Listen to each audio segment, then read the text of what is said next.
So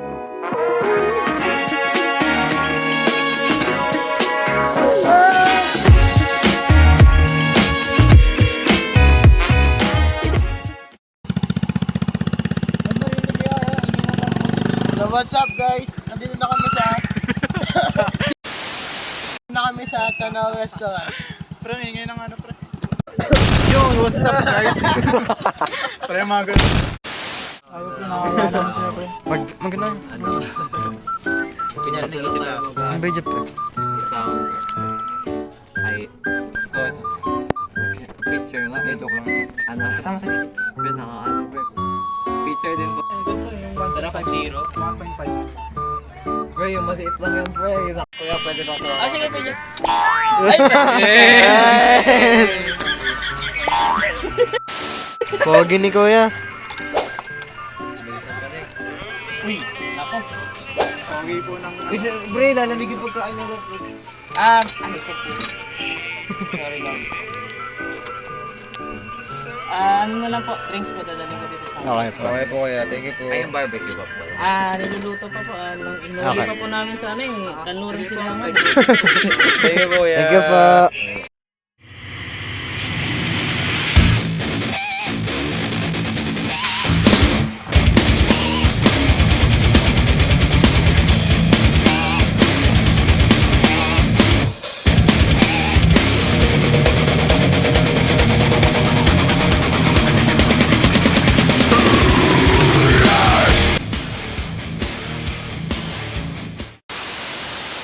Mamaya na pre.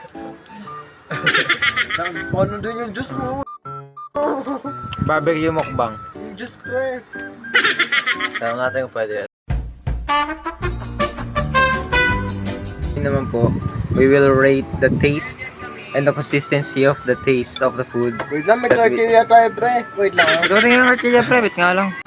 So hello guys, I'm John Dieter V. Ramos, one of their group mates. So, based on the experience that naanuhan ko dito sa Tanaw Restaurant, I highly suggest this restaurant because napakasarap ng mga foods niya, yung quality, yung servings, din yung mga crews.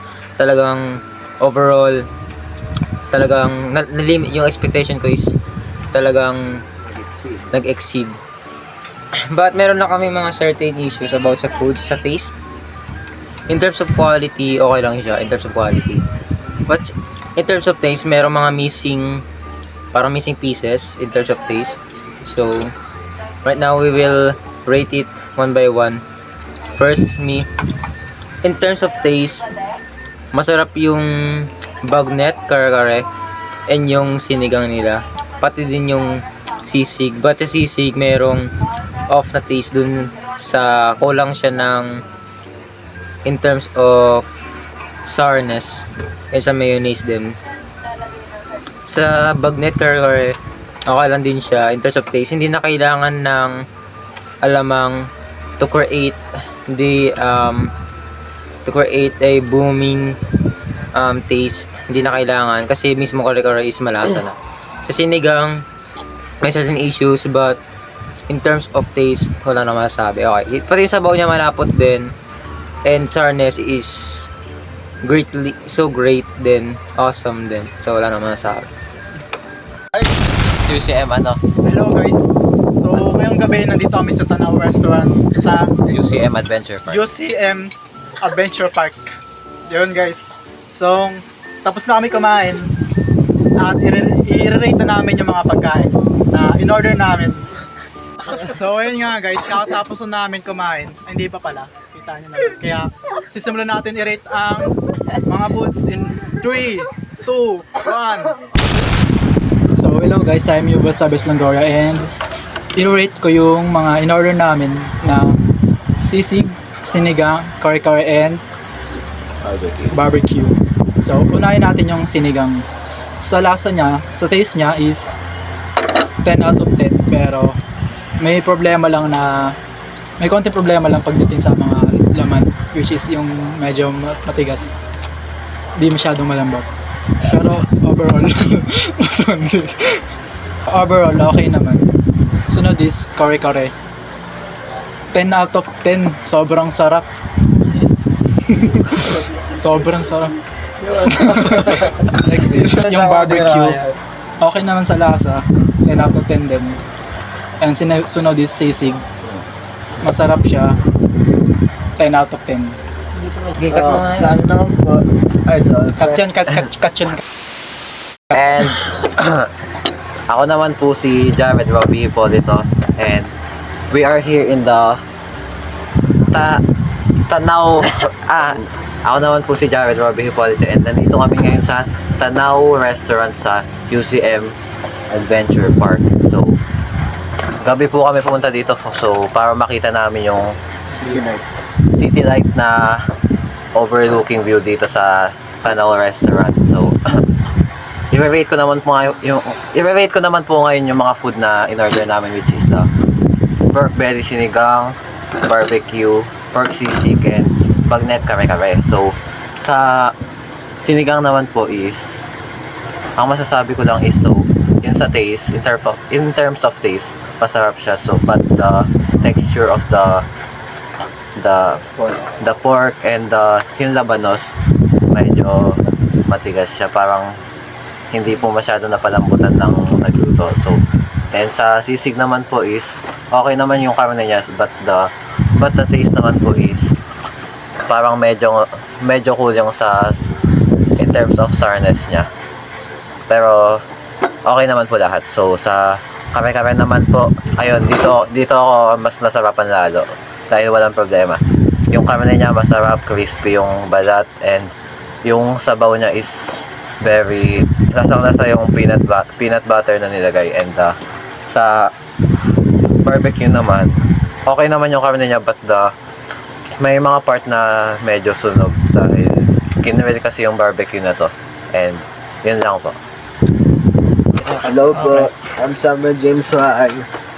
So overall, ma-recommend po namin tong restaurant na to. So kasi wala kami masabi sa food eh. Pero yung mga Ang dami sinabi. pero may mga issues lang po kami sa iba. Kasi hindi ka nga katulad ng sinabi ni Jared, matigas po yung baboy, pre.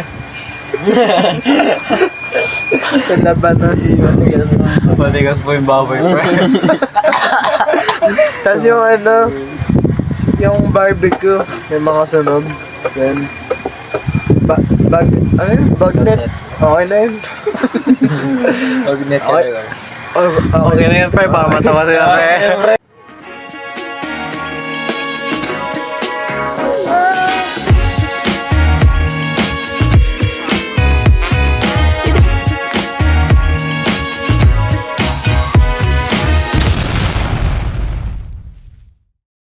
Located within the scenic UCM Adventure Park, Tanaw Restaurant offers a unique dining experience with a breathtaking view of the city, especially at night. They have a wide range of classic Filipino dishes and others. Now, we will evaluate our dining experience based on taste, texture, ingredients, balance, service, scent, plating, and cleanliness.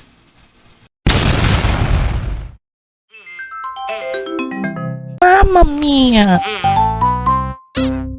First, we tried the pork sinigang. The broth was exceptional, with balance of sourness and savoriness that makes this dish a comfort food for Filipinos. For the presentation, it was simple yet appetizing, and the ingredients used is fresh, has a balanced ratio of vegetables to meat. But we found that some pieces of the pork and labanos were tough, probably due to shorter cooking time. Despite this, the overall flavors of the broth, the pork, and the vegetables are great, and it is recommended to get. Next, we tried the pork sisig. Just like we expect for the typical sisig, the texture is well made with a crispy pork, making it enjoyable.